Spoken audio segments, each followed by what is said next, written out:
The $0 Chevy trick that made 2-bolt blocks survive 1,000 plus HP. 1971 NHRA Pomona Nationals. Phil Grumpy. Jenkins' 69 Camaro, packing a factory 4-bolt 454 block, launches hard in the superstock class. Then, mechanical failure. The crankshaft flexes, the number 3 main cap shifts, and the block tears its main web apart. The bitter irony? Competitors running stock 2-bolt truck blocks were surviving the exact same drag strip abuse without a single crack.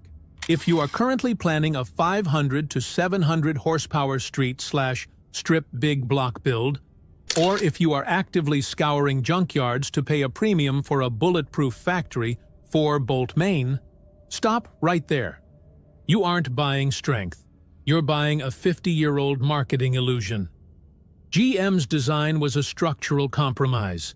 Adding 2 straight inner bolts didn't stiffen the block. It created a stress concentration that actually invites main web failure under load. Before you torque down another main cap, drop your block's casting number in the comments below. Now, let's open the blueprints to see why the cheaper 2-bolt block might actually be the superior foundation.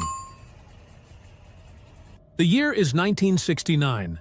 General Motors is under pressure from the NHRA to certify a heavy-duty foundation for the Mark IV big block. But true racing architecture requires massive investment. To avoid millions in retooling costs at the Tonawanda foundry, GM's accounting department forced a corporate compromise. Instead of redesigning the block's casting to handle high-stress loads, they took the standard 2-bolt architecture and simply drilled 2 additional shallow thread bolts straight down into the existing webs.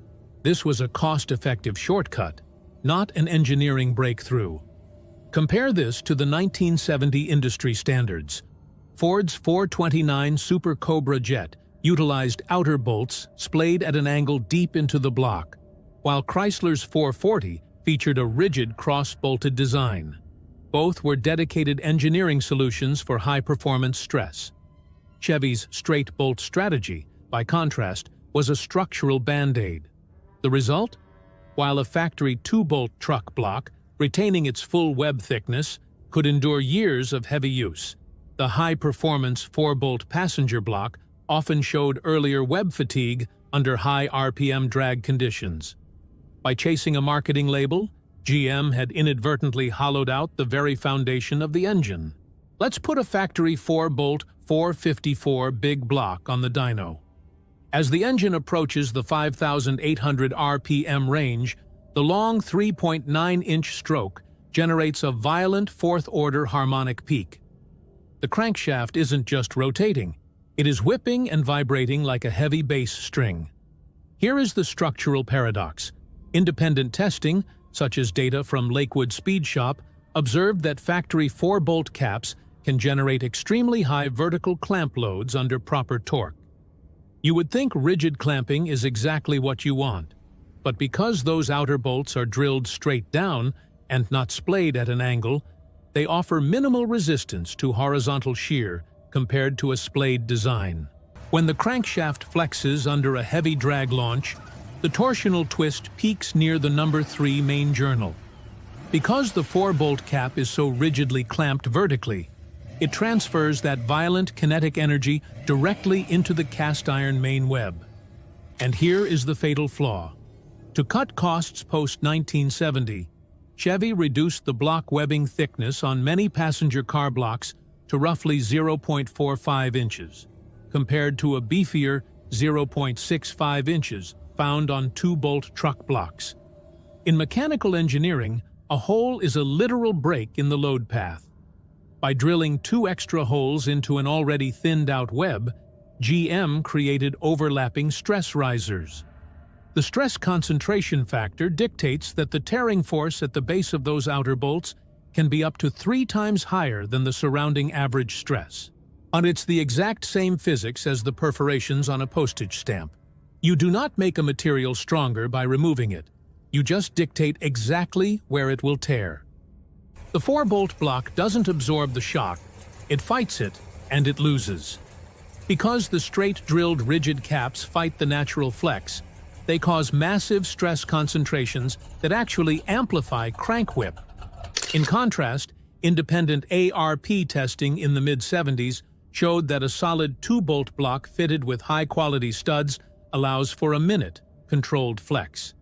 This absorbs significantly more harmonic shock without cracking the webbing. The factory 4-bolt doesn't die from a lack of fasteners. It dies from a rigidly concentrated stress path that splits the block right up to the cam tunnel. While street racers and magazine readers of the 70s and 80s were fighting over scrap metal 010 4-bolt blocks in the junkyards, professional engine builders were taking the exact opposite approach.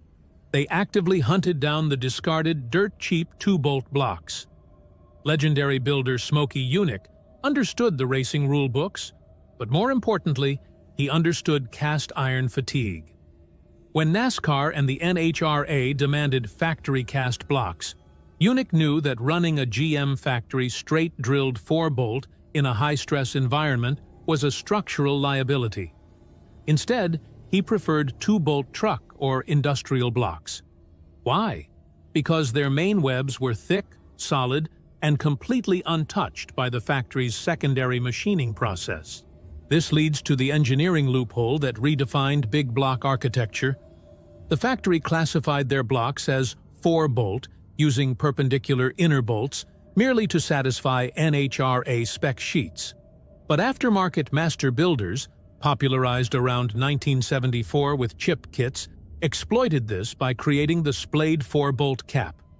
They took a standard 2-bolt block, added billet steel main caps, and drilled the outer bolts outward at a precise angle, typically 22 degrees. Why 22 degrees? That specific angle completely reroutes the engine's load path. Instead of anchoring a bolt into the stress-prone center web, the angled fastener bypasses it entirely and threads directly into the pan rail, the thickest, most heavily reinforced outer lip where the oil pan mounts. It operates on the simple physics of triangulation. Much like driving a nail into a piece of wood at an angle, this doesn't just hold the cap down. It aggressively wedges the cap against the block's side registers, locking the bottom end into a single rigid unit. The physical data backed up the theory. Independent aftermarket testing indicated this splayed design dramatically increased structural rigidity. It effectively neutralized the horizontal shear forces that occurred during violent torque reversals, such as a hard shift from a Muncie M22 Rock Crusher transmission. An overlooked 2-bolt block, properly upgraded with splayed caps, could reliably support extreme horsepower applications, whereas the Holy Grail factory 4-bolt would often experience web failure under similar loads. And the master builders understood a fundamental mechanical truth. True strength isn't dictated by the number of fasteners you use. It's determined by exactly where you anchor them. If the factory 4-bolt block shows web fatigue at 7,000 RPM, was it simply a GM engineering oversight? No. We have to look at its actual intended operating envelope. The factory straight 4-bolt was engineered for a very specific environment: heavy-duty trucks under sustained loads. When towing a heavy trailer up a grade, a truck engine typically holds a steady 3,000 to 3,500 RPM. At these lower speeds, the cylinder pressure and rotational speeds aren't violent enough to induce the harmonic shock waves that shatter main webs. However, the sustained, heavy torquey load can cause the main caps to slowly shift, known as cap walk. In this specific low RPM environment, those two extra inner bolts do exactly what they were designed to do: provide additional static clamping force to keep the bearings stable. But high-performance builders operate in a completely different dynamic envelope.